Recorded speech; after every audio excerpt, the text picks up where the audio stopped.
Hello, everybody, and welcome back to the Bachi Boys podcast. We got a special hoops edition of the Bachi Pod today. We got a couple different guests today. I can't lie to you. It's a different crew.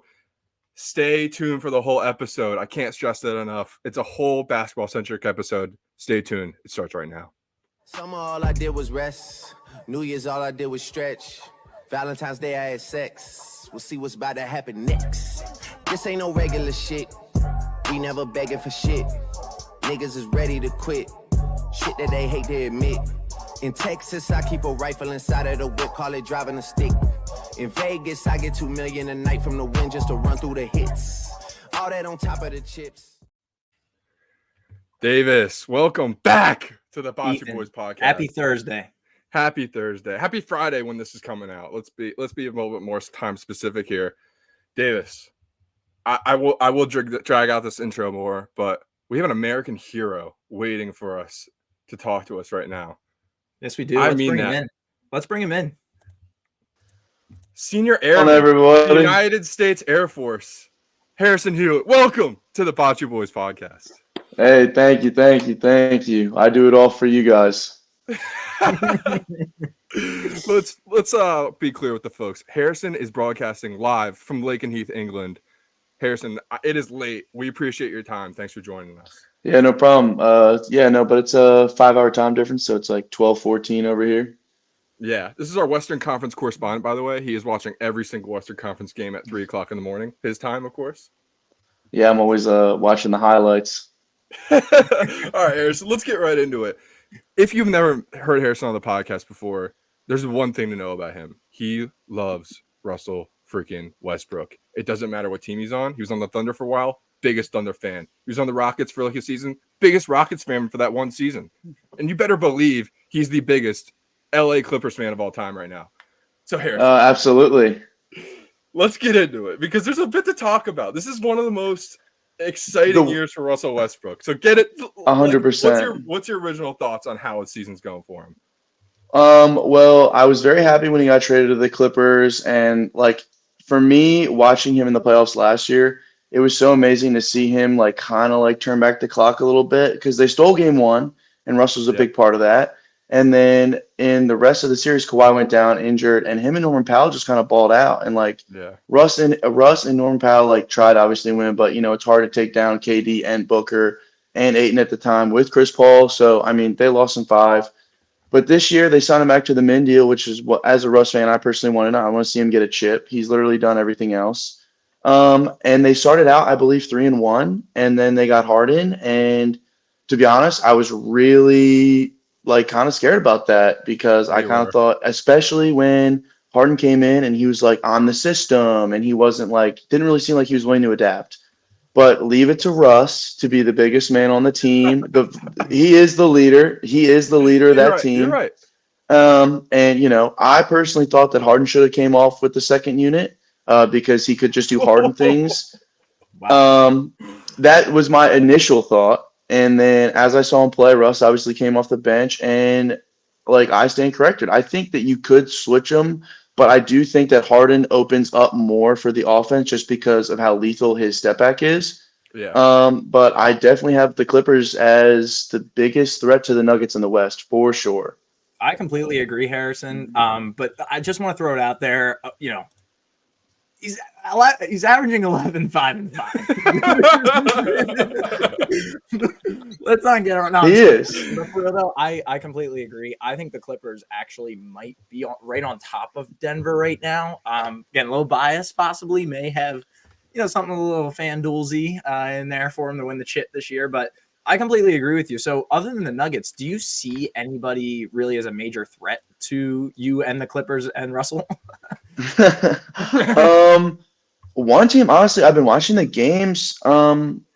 The Clippers have not played well against the Timberwolves each time. They've been low-scoring games. Rudy Gobert has always been a problem for Russ, and he completely ignores Harden's. You can't drive to the basket. I mean, Kawhi, the level that he's playing at right now, nobody can stop him. So I think if they were to match up in a playoff series, you got to think that Kawhi and Anthony Edwards cancel each other out. I mean, Ant is so electric. I mean, the West is stacked. I mean, when you look at it, I mean, the Lakers and the Warriors, I believe, are in the 8-9 seed right now, or the 9-10, 9-10. And so, like, when you look at the teams in the West, like, and I mean, I feel like the Grizzlies should be in there, but obviously everything that's happened to them, I feel bad for them. I'm also a big Ja guy, yeah. but yeah, I mean, the Thunder, I just think they're too young, and I think they need another piece. They don't have a lot of size. I mean, Chet's tall, but he's just Yeah. he's not built for that. Like they need a legit big. They Yeah. need a legit big. Like if the Thunder had DeAndre Ayton and you could put Chet at the 4, oh my gosh, that would The be switchability insane. there is insane. I love that. 100%. I'm not really worried. Just to go down the list real quick. So the Timberwolves, but I mean, during the playoffs, teams always drag Rudy Gobert out of the paint, and they make him guard the perimeter, which obviously he can't do. But I don't think the Thunder are there. The Nuggets are obviously there. The Phoenix Suns, I mean, I'm really not worried about, to be honest with you. That's like my big team Why? that like, I mean, they got KD. If they were to match up, like health is obviously big with that team, as is with the Clippers. I mean, Kawhi just went down with an injury, Yeah. and Paul George is playing through one, but Harden and Russ are both solid. And I mean, Norman Powell, I think, has stitches in his forehead. He got knocked up Oh pretty yeah. bad the other night, but he's been balling. He was huge down the stretch in the Warriors game last night, I think, but depending on the time difference. Um, Yeah. but I mean, I like the Pelicans too. They're a nice squad, but I just don't think I just don't like. I'm not counting on Zion. Like Zion's Zion not there hasn't. yet. You're right. Yeah, he hasn't shown me anything. The Mavericks. I mean, they're interesting, but I think they lack defense. The Clippers just scream. They're like the Celtics, but in the West. They have two of the most. I I mean, like that. let me ask you guys this question: would you rather have Paul George or Kawhi or Tatum and Brown? I'll take Paul George and Kawhi. I think Kawhi is the difference maker between the four of those guys. 100%. So I think 100%. I mean he's a guy I trust with the ball at the end of the game. I don't think I can trust Jason Tatum or Jaylen Brown, a guy who cannot dribble with his left hand with the ball in his hands either. And Paul George is a great second piece to Kawhi. And not only that, 100%. like you said, James Harden and Russell Westbrook being 3 and 4, and let's not forget Zubac being there too. Like Love him so he is a much. great So big solid. who's just going to get you 7 and 7, 9 and 9. Yeah, And yeah. it works. 100%. So let me ask you this: in a game like last night, where there's no Kawhi, Paul George, was shaky against the Warriors. They were down most of that game, but they pulled it They out with were. guys like Norm Powell. Russ was great down the stretch. What does a He team was. like the Clippers got to do in a tough game like that, where they maybe don't have Kawhi or Paul George? Well, it helps when you do have like Harden, like make this team back in like 2018, and the trade isn't even happening. Like you have two Yeah. MVPs, like you have so much talent, so much like experience, so much knowledge on that team. Like Russ is pretty much a glorified utility piece on this team. Like he's not asked to be a scoring option. He's asked to crash the boards. He got massive offensive rebounds down the stretch of that game. Russ and Harden, like they have so many versatile pieces. Russ is just a Swiss Army knife, and you can plug him in. And Ty Lue is probably asking him every game, "I want you to play this way." And Russ has the ability to do that. Like however much hate he gets, he has the ability to do pretty much anything. I mean, obviously he's size. He's not like Anthony Davis's height, but I mean, actually a stat the other day, he has the most offensive rebounds of any point guard in NBA history. Like he had, Wow. I know it's a little corny stat. I know it's a little corny stat, but y'all can That's not fact check corny. me. That's a real stat. But I like, like it. Somebody he check him, can though. do. He can. Yeah, somebody check me in the comments. But he can do anything. So like, and Harden can obviously like low key. He is a system. Like, and he's shown that. And Harden when he wants to play is way different than when Harden wants to get traded. So this team without Kawhi and the stuff that I heard early on in the season where everybody was like, oh, like the Clippers are now title contenders. When they were healthy last year when they had Russ, they were talking about can the Clippers go to can they go to the Western Conference Finals? Like, what is it going to take for them? Like, I fully believe if they were healthy in round one and they had Paul George and Kawhi, the Suns, they would have won in the first round. Now, what if they got past Denver? I don't know because the problem is Jokic, and Jokic runs that offense, and Zubac I think he would have gotten torched. Yeah, Absolutely agree. torched. And Aaron Gordon, I mean, with the defense he played against LeBron, I think he would have been able to like clamp up Paul George and made him pandemic P and not playoff P. But I mean, I agree. I don't know. But I love the West this year. I think it's going to be really fun to watch. And I think, I mean, as NBA history has shown, two dominant two-way wings will lead you very far in the playoffs. And you have James Harden. The Clippers, I think they're like 17-2. I don't know exactly, but I believe they're 17-2 when Harden has over 10 assists. Like, and that's the thing. Russ and Harden have both been asked to carry franchises. They are one of 3 players, in my opinion, that have carried franchises in the modern era. Like other than LeBron James and the Cavs, and obviously LeBron is the greatest carrier of any franchise in NBA history. But now you're asking Harden, I just want you purely to play make, and we're going to feature Kawhi. Paul George is going to get his. And Russ, you're going to go in there, be the Energizer Bunny, and do the things that you can do. Russ doesn't have the ball in his hands that much, and it's for much of a Russell Westbrook fan that I am, I'm not blind to some things. Like Russ will turn the ball over. Sometimes you'll see Russ going down the court, and he'll like make a great pass or like posterize somebody. I mean, he posterized Thon Maker like 3 years ago, and we haven't ever heard of Thon Maker ever again. So like, where did he go? But then like, I'll watch Russ play, and like he'll just like pull up from 40 feet out, and I'm like, dude, what are you doing? Like, oh my gosh. But so he's not doing that now. That's what I'm saying. Like Russ is a glorified utility piece. There's not any other player in the league that can do what Russ can do in his current position on how he's playing right now. And I mean, I hope he wins. Sure. I hope he wins Sixth Man of the Year. We'll see. I mean, I haven't really looked into the Sixth Man, but I mean, it'd be cool for him to win it. But I think the Clippers are also the deepest team in the West, and that's what, in my opinion, really puts them over the top in comparison to the other teams. Like, obviously, all the top teams are star-studded. Like, look at the Suns. Beal, Booker, and KD. Are they deep? Are you going to trust Grayson Allen, even though how good he's playing? Are you trusting Grayson Allen down the stretch of a playoff? Down in a playoff series. Are you trusting that man? That's a lot of hate for a guy who's probably shooting about 45% from 3. No, and he's being electric right now, and I guarantee you that. But like playoffs is different. Like it's more matchup oriented. I don't think the Suns are as deep. KD's is. I mean, with how great Kawhi is playing, and you know I might get hate in this from the comments, but like Kawhi and KD in a playoff series, I think they wash offensively. And I'm going to take Kawhi over KD defensively. Book, I'm going to take over PG. And Harden and Beal, I'll take Harden. Like, I think Harden does more. That's an interesting conversation. I don't have any problems with what you said. I don't have any problems with what you said. I really don't. But who do you guys think are the biggest threat to the Nuggets in the West? Or, like, who do you guys' favorites coming out of the West? Yeah, see, I think it's actually – I agree. I think it actually might be Phoenix. But my biggest thing with them – and this is taking Denver out of it. I think they're kind of top dog. But Phoenix needs to stay healthy. I mean, they haven't really played – they're the new Brooklyn Nets with KD, Kyrie, and Harden basically, where – they couldn't stay on the floor together for 2-3 years. They only played 20, 30, 40 games together. I mean, that is not 100%. A winning mentality. They are hot right now. They were down in the seedings, but now I believe they're 5th in the seedings. I think behind the Nuggets, actually. They are. You're right about that. I would love to see that in the first round. I really would. And I'm going to take 2 teams that may be considered dark horses, but for some reason, they are the number 1 and 2 seeds in the Western Conference. The Timberwolves and the Thunder. I love the T-Wolves. I know Gobert and Towns have their problems, but Gobert has gotten better around the perimeter. Not great, but they do have a guy like Towns in the paint now to block something coming down the paint that the Utah Jazz did not have with Rudy Gobert. Also, Anthony Edwards has the ability to just hit that next level. It's really he does. It's really Jordan-esque. And then the Thunder, I mean, Shai Gilgeous-Alexander. That's all I have to say. Might win MVP.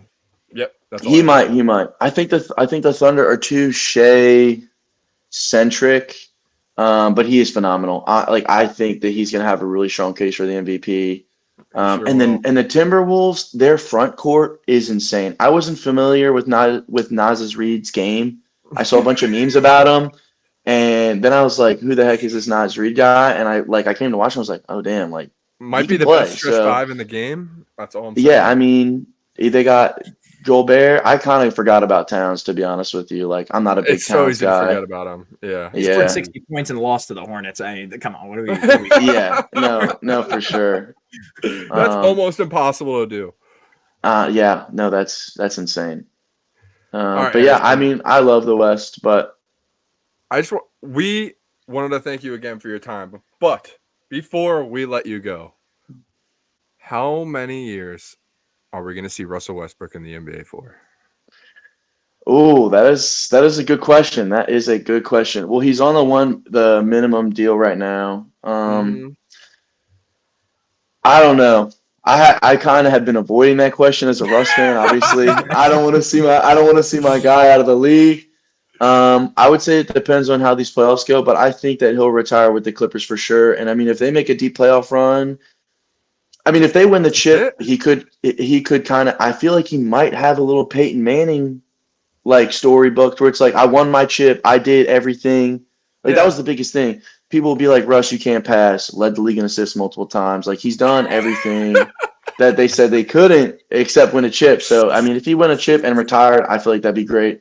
Obviously, I'd like to see him play, but I would say if they don't if he doesn't retire this year, I give him maybe 1 year, maybe 2 years max. But I think 2 years is stretching it, to be honest with you. I think he's got one more year in him though. The man That's does really no sad. wrong. The man does Yeah. no wrong. We'll always have that 2016 MVP year that you can watch on that YouTube clip for the rest Hey, of your life. greatest regular season in NBA history. Greatest regular season in NBA history. Oh, I love Hey, it. I love it. find me a better one. Find me a better one. I don't think I can, and I do not feel like spending 4 hours fighting you on it. So I will let you have that No. one for sure. All right, Harrison. Thank you for your time. And No, absolutely. It was an absolute pleasure being brought on the pod.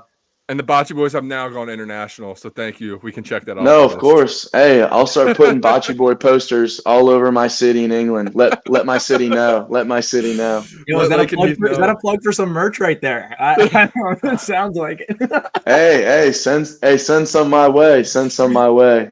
I love it. Well, thank you, Harrison. We appreciate it. Hey, no And problem. fucking go Clippers. I like it. Hey, I'll catch you, boys. Thank you. Peace. All right, Davis. It was always great to talk with our favorite Western Conference correspondent. Absolutely. But let's shift things to the Eastern Conference. And we need somebody to talk the side that we want to hear the most. The Eastern Conference and our Philadelphia 76ers. So we have another guest. This is rare. We have two Back to guests. back. Back to freaking back.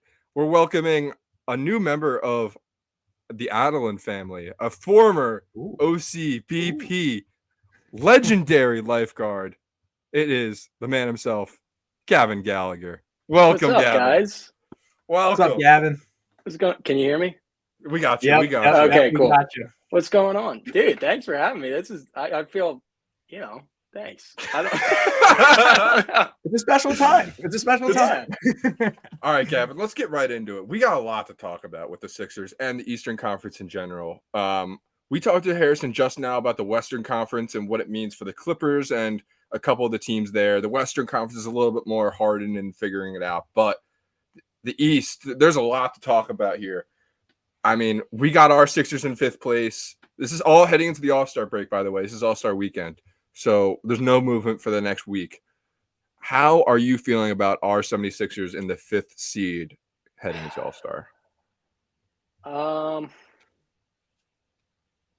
I've felt better for sure.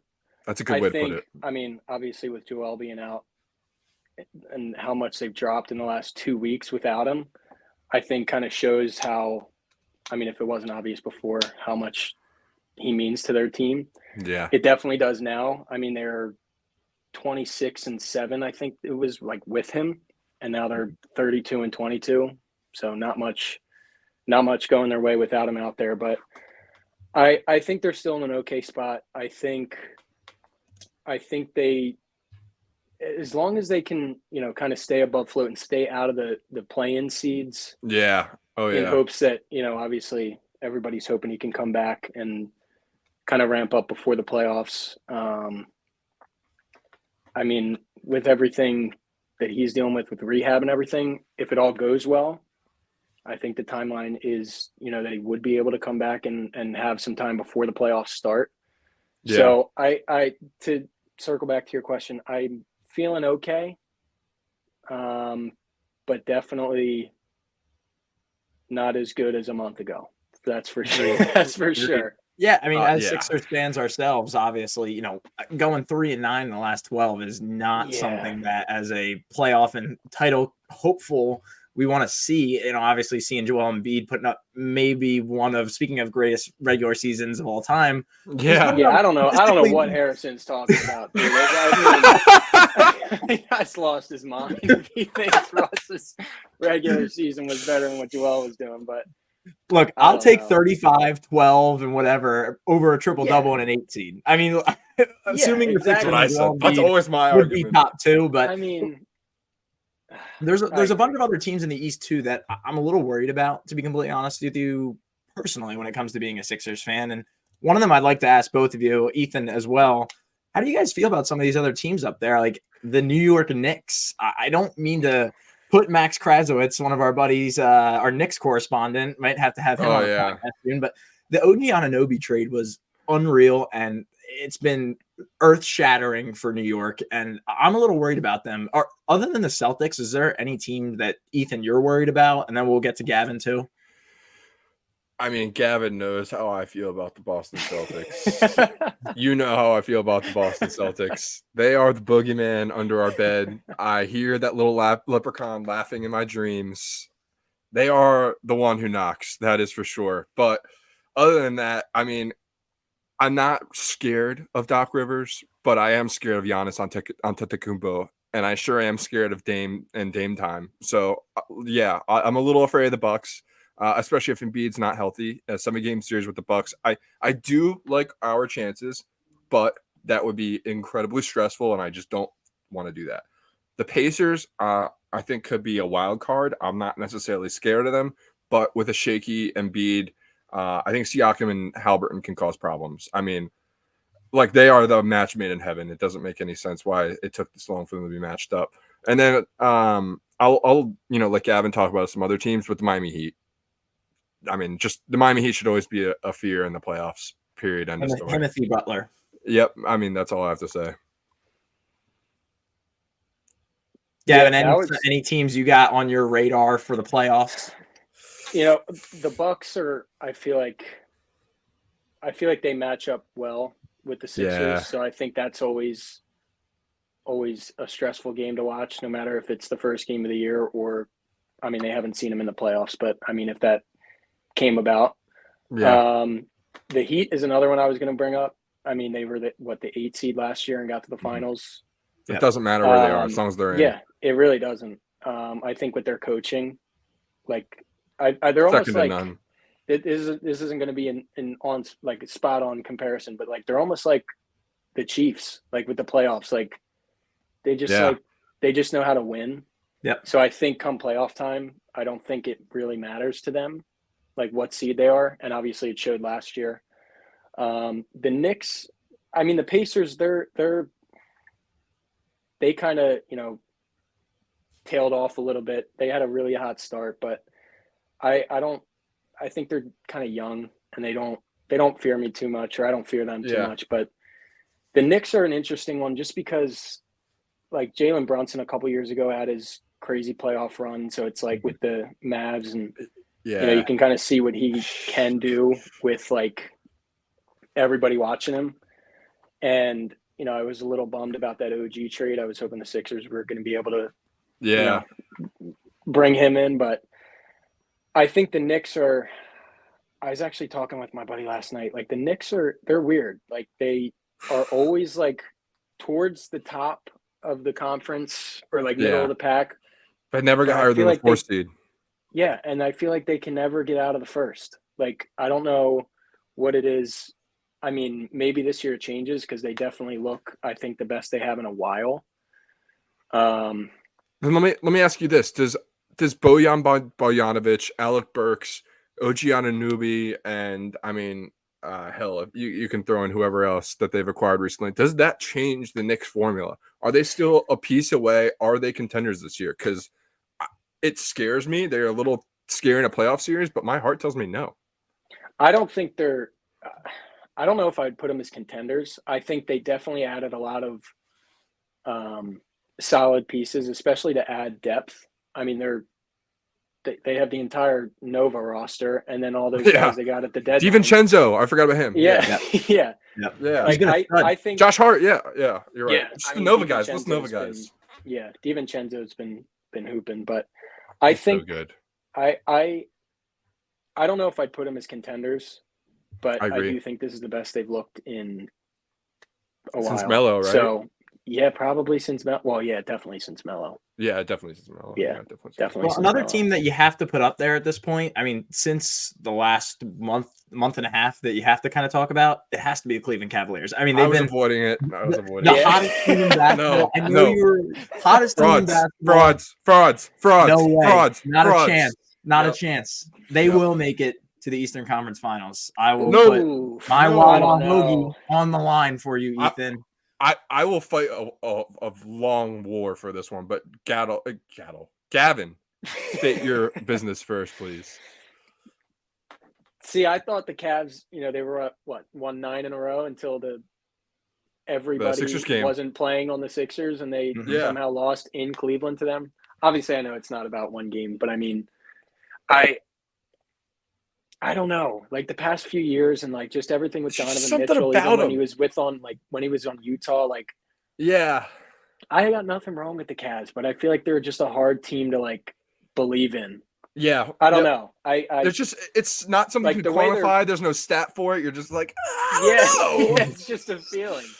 Yeah. I don't know. They're good, and I mean the past, like you said, Davis, like the past month and a half, they've been on a tear. I think the Sixers win in Cleveland, I think they said was like the second loss they've had in Cleveland in 2024, which is crazy. Wow. Yeah, that's insane. So it was something like that. But like, Wow. So I mean, they've been playing really well. Especially because I know they got off to like an iffy start, and then to be almost 20 games above 500 at this point, going into the All-Star break is big. But I don't know. I just they're a tough team to. Let me ask you about a team towards the bottom in this Eastern Conference standings that to me are a little surprising. The Orlando Magic. Can you see the Orlando Magic giving a team like the Sixers trouble? Because I hate to admit it, but there's a very clear pathway where we can play them in a funky second round matchup, first round matchup if we get up there. You never know. Honestly, I hate to say it, but I could see anybody giving the Sixers trouble because I think that's just who the Sixers are. Yeah. But I agree. I agree. But no, I mean the Magic also, like, they got out to a hot start this year, and then They really did. And I'm a big fan of Paolo Banchero, but Yeah, he's the real deal. I don't know. I don't know. They're an interesting team. Like I could see it going both ways. No, I agree. They're weird. They're like, I think we could beat them, but they're that annoying little pest that's like, you're gonna get big and strong and scary in like 2 years. So like, we got to keep an eye on you. But Davis, what do you think? Too. Nobody's more of a pest than the Hawks, I will say though. Oh, yeah, agreed. I can't stand them. Anyway. Agreed. But yeah, I completely agree. I think looking down, they're not the East is definitely not as deep as what the West is. I mean, we've known this for years, but when looking down at this 7 through 11 ish down to Brooklyn, Toronto, obviously you got to put Miami up there, but I agree. I think the next one would have to be Orlando, or if not, honestly, I know they're not in a spot right now. I kind of like Brooklyn. I like McCall Bridges. I like the defense that they play there. I know they just let go of Spencer Dinwiddie and brought in Dennis Schroeder. So we'll see as time goes along. But Gavin, I have to ask you one last question. We've talked about it in the office a little bit. Thoughts on the idea, and I've been sold on this for a while. Thoughts on the idea. We can't talk about trading Joel Embiid in the offseason. I mean, you got to look at the Rudy Gobert package. This is not authorized to be talked about in the podcast. It has to be value. There's value. This is off channel talk. Oh, not actually. I think. I mean, first off, I hate the idea. Me too. Thank you. I hate it. But that doesn't mean it's not sensible. I don't think they would ever trade him just willingly because I think they know. I think they're willing to willing to take his injuries and, the negatives that come with him just because of when he's healthy. And obviously you saw it the first half of this year, how good and like dominating and how in control of any game against any team it can be. I mean, he put up 50, like almost a 50-point triple double against the Wolves, who were like the top in their conference at the time, or still are, and like the best defensive player in the league. Like, I don't know. I don't see them trading him. I wouldn't be surprised. I don't know if it would be this year, but in the near future, if he kind of asked for a trade, if they can't get over the hump. And like you wouldn't even be able to blame him, because I mean, he's been here for a decade and they haven't been able to, help him out enough. So that's insane. He has been here for a decade. That's crazy. This summer it'll be 2014. He was drafted. You want to hear a stat I heard the other day? You both would appreciate this, especially Gavin, as also a Phillies fan. Joel Embiid was drafted the same night Chase Utley hit his last home run as a Philly. That's sad. You got to bring up Chase Utley, dude. Isn't that insane? That is wild, actually. I didn't know Chase Utley was a Philly in 2014, so that's actually kind of reassuring. Yeah, he was there for a while. Yeah, and then, it's not that bad. He kind of finished off with the Dodgers, but yeah, we don't have to talk about that. That is crazy, though. That it was that long ago. That makes me feel old. But anyway, let's get back on track. Gavin, we need to talk about who's going to come out of this Eastern Conference. We've talked about a couple teams. We talked about the Knicks and the Cavs. But who are the two teams that you'll see, that we will all see actually in the Eastern Conference final? I mean, as much as I can't stand them, you'd be stupid to not say the Celtics. Yeah. I mean, they were in the finals, 2 years ago, conference finals last year. I'd love to say the Sixers, but it's just so unknown. I think if Embiid was able to stay healthy and, they were still playing with him, obviously myself being biased would, step in, but I think the Sixers would be up there with them. But right now you can't really know. So I think it's the safest bet is the Bucks. Yeah. Which I know it's the boring answer, but it's probably the right answer, unfortunately. Yeah. So those are the two I'd pick to come out of the East. Yeah. What do you think? Or not out of the East, but I'm gonna do a rematch, the one we've been seeing the last 3 years or whatever. Celtics Heat. I love it. We're gonna see it again this year. We're gonna see another great matchup. It is getting boring. Don't get me wrong. I'd rather pick the Knicks, but I don't see it. I don't see it. Yep, I'm gonna go with the most dark horse one on the book so far. I'm actually gonna go Knicks Cavs. They're not gonna meet up. Rematch in the first round last year. If everyone says this stays the same, right here, right now, which I truly believe this is probably gonna be your 1, 2, 3, 4 going into the playoffs. Yeah. I 100% see the Cavaliers beating the Bucks in the second round, finding no upsets in the first round. And I think the Knicks can take on the Celtics with their depth. And the Celtics, honestly, their inefficiencies in the playoffs. A series. That would be a series. That would be oh my God. I like it, though. That'd be awesome. I love it. We still have some ways to go with the Sixers. We got to see what Buddy Hield can do. We got to see, what the hell Kyle Lowry has in that giant tank of his. But we'll be looking for the next couple of weeks because the game you brought up earlier, the Cavs game they won, it caught my attention. I don't know what it is. It has me very interested to see what these Sixers do. But Gavin, I just wanted to thank you again for joining us tonight. We really, really appreciate it.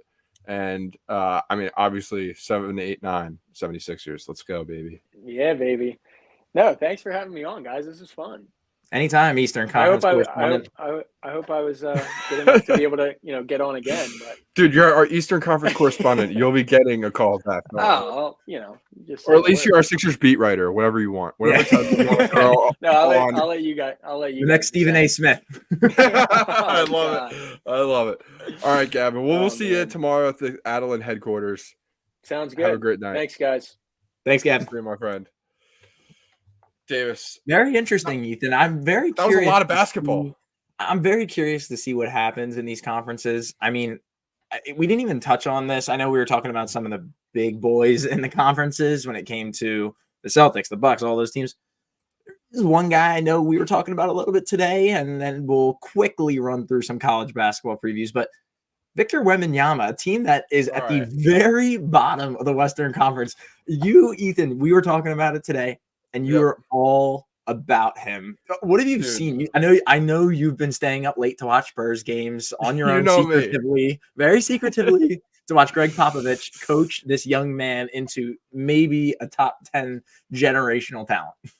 First off, I just want to say, aliens are real, and there's one living in San Antonio right now.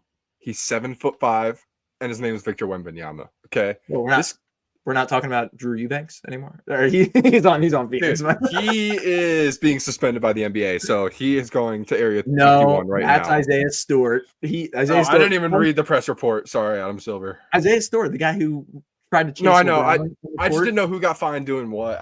I didn't. All I saw was there was a fight before a game last night. He sucker So. punched Eubanks. Yeah, I know. Eubanks probably did something though. Come on, Isaiah Stewart. That video when he was charging at LeBron, he seems like a rational human being. All right. It's Detroit. They're gritty. Anyway, Let's get back to Victor Wembanyama. Victor Wembanyama. This guy was the clickbait about clickbait YouTube videos last year. You see 7'5", but he plays like KD, and you're like, whatever, dude. Yeah, sure.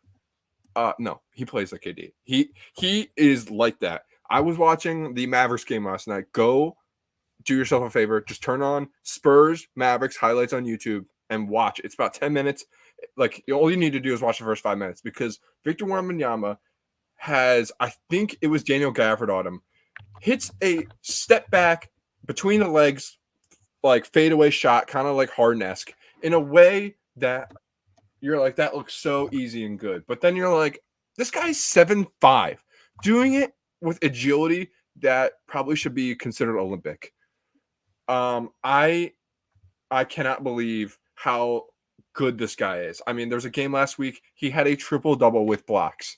I mean, there's a YouTube video that shows every single block, and there are blocks that you're like, how did he block that? Because your eyes just aren't accustomed to a human arm being able to reach that far over and block a basketball. Like, it physically, it's insanely entertaining. Like, you could probably turn on any Spurs game that Victor Wembanyama is playing in, of course, and watch highlights and be incredibly entertained. Davis, I could talk about this forever. What are your impressions of this guy? Because if you get a team around him, he is gonna be a beast, especially with Greg Popovich. Ethan, you have no idea how much it hurts my heart to not be able to fight you on this podcast right now about something. But I completely agree. Dude, the way I've seen him play as well, I mean, he can just do some things. Let's talk about what Harrison said earlier on the podcast. James Harden step back. Victor Wembanyama can do that. And he's a foot taller than him. Not only that, Victor Wembanyama can also pass the ball almost, maybe, if not at this point, better than Russell Westbrook. I don't know. We'll get there. But you might have a point. He can pass the rock. He really can. Also, I think the one thing is a little bit of his, his size without the weight that he has. Obviously it looks like a twig out there. He's 7'4", listed at 210. He's done some insane. He's done some insane exercises and calisthenics and all this kind of good stuff that he's preventing injury. And he's actually before games. Watch videos on it. It's so interesting. Yeah, he's literally teaching his body how to roll his ankle, basically, because he knows he's going to do it in game and he has to be there for his team. So it's tough. It's weird to say that that's a possibility where medicine is at these days. But look, I think that he could be a stud. I think that this is going to be the time, maybe in the next year or two, where they're going to move on from Popovich and they're really going to bring in a new coach, new players, new draft picks. And I think they're going to be a whole new team coming down the road in 3-4 years. Yeah, it's going to be really important to see. Like, I think you're right, because Popovich is at the level where it's like, he's still a good coach and he's still going, but there's no chance he's going to be able to coach Wembanyama's entire career in San Antonio, no matter how long it is, whether it's his whole rookie contract or beyond. Because Victor Wembanyama's development is now the most important development outside of whoever the Chicago Bears take number one in the NFL draft this year. Seriously, I mean, this guy has potential to be all-world MVP. I mean, San Antonio is not starving for a title by any means, but it has been a little bit, and he can bring that franchise back on track. And it's like this history books really never missed any years. It's just like David Robinson, Tim Duncan, Kawhi Leonard, Victor Wembanyama. Just the arrows just keep going, and it doesn't matter. Let's not put any hate on Connor Bedard, by the way. He's coming back tonight, actually. First game back. I saw that, yeah. Since he broke his face. But he's coming back. Was it his jaw or his face? It was his jaw. Yeah. But he's coming back. Maybe the second most important rookie in all of sports. We're not big soccer fans, so I don't know what's going on in that realm. But Mbappe and Pulisic, are they still rookies? I don't know. No, but Mbappe is moving to Real Madrid. That is big news. Oh, really? Yes, he is. And that was talking soccer. Ethan, pardon my take. Sorry. Before we wrap it up today, I just want to talk about one more thing. I know we kind of were talking about college basketball this past week and on the last pod, but I just kind of want to start running down some conferences and really just actually at this point do maybe one a podcast up until the conference tournaments are going to start to come up. And Ethan, I really want to run through the Big Ten today. That's the Big East. I really want to run through the Big Ten today. If you don't always talk about the Big East, but let's talk some Big Ten. I love it. Davis, I think this is a stack conference. No, I highly disagree with you. Highly disagree with you. This is maybe one of the weakest conference in college basketball this year. When it comes to, you might be right. How many teams are going to have in the tournament this year? It sounds like it might be 4 or 5, which is insane. There's just a lot of middle ground I'm seeing here. Like don't get me wrong. Nebraska is not good, but you look above that. Minnesota is not bad. They have a bad conference record. It's just these teams are eating each other alive. Classic Big Ten bullshit. Not one team can surmount itself from the rest of the pack. Obviously Purdue's done somewhat of a job of that, but I mean, they lost to Nebraska in the middle of the season. I think they almost lost to Northwestern. Correct. Like the Big Ten will continue to cannibalize itself, but I don't know. It's just like you could see Michigan State making a run at the end of the year. Like there's a couple teams like Indiana, maybe not, but like Nebraska maybe could make a run. Correct. That's all I'm saying. You never know with Izzo. Obviously, Purdue's a top dog. They're playing Minnesota tonight at home. Minnesota actually, just another stat. I love Harrison's stat, by the way. Offensive rebounds for a guard or whatever his stat was. That was fantastic. I'm going to give you another one. Minnesota, best team against the spread in college basketball this year, 20-3 against the spread this year. Wow. No one thought that they were going to be anything, right? They ended up bringing in a transfer. I forget what his name is. That is bad reporting by me, but he leads all college basketball in assists. He has brought his turnovers down, and look, they're a good team, and they have a good big as well. So let me ask you this then. Before this podcast is obviously coming out tomorrow, but let's do a little time traveling. The line is 16.5. Is Purdue going to cover it? By the way, you should check the ESPN app right now. So check. No, they are not. They are not going to cover. I think Minnesota keeps it somewhat close, and I will call a 13-point loss for Minnesota a close loss. Wow, I love it, folks. Right on the number. ESPN app right now, and go in the comments and say Davis is wrong or thank you, Davis. Whatever you want. We'll get there. But Ethan, one last thing with this conference. Can I give you a dark horse real quick? We were talking about contenders and pretenders, and it's terrible to say dark horse, but for the Big Ten, a conference that has struggled and has not gotten teams to the Elite Eight recently, the Sweet 16 even, I think Illinois can do it this year. I think Illinois is the team that will be able to do it. Obviously, Purdue is far and away the best team in this conference. They got upset in the first round last year against Fairleigh Dickinson. I think a lot of that had to do with their guards being so young, and now they're developed. And you know what? Edie's really hungry. He's a really big guy, and so is Wembanyama. He gives me Wembanyama vibes a little bit, except a little stronger. He will never obviously be good in the NBA. Never be good in the NBA. But I think the Fighting Illini are going to do it, and I think that they will be the first team in the Big Ten to make the Sweet 16 in a year. I don't think anyone made it last year. I am going to go against you. I'm going to go with the team that is slotted right below them on the Big Ten standings, the Wisconsin Badgers.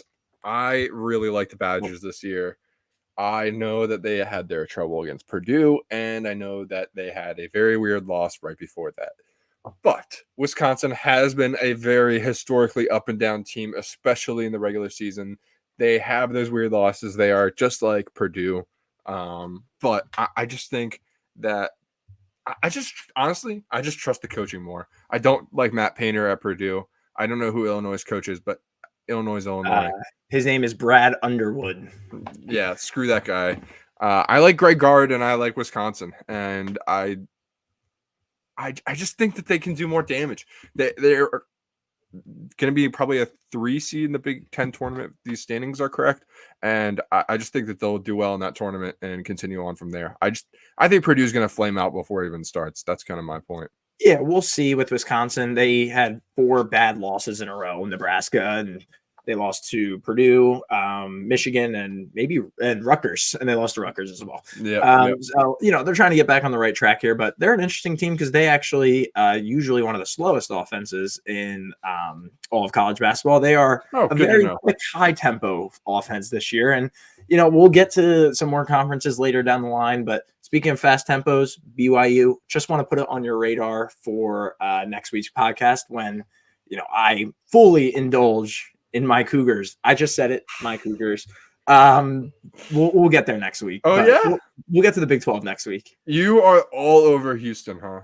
They just lost to Kansas, who have just lost to Texas Tech and someone else before that. No. We're talking about BYU, the Mormons. Oh, I thought you were talking about the Houston Cougars. Well, I love them too.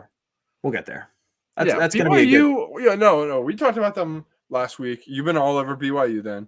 BYU is still ranked, I believe. They had a big win against Kansas State last week. Am I right? Correct. They're steaming. Sorry, I thought you were talking about Houston. I was like, I love Houston too.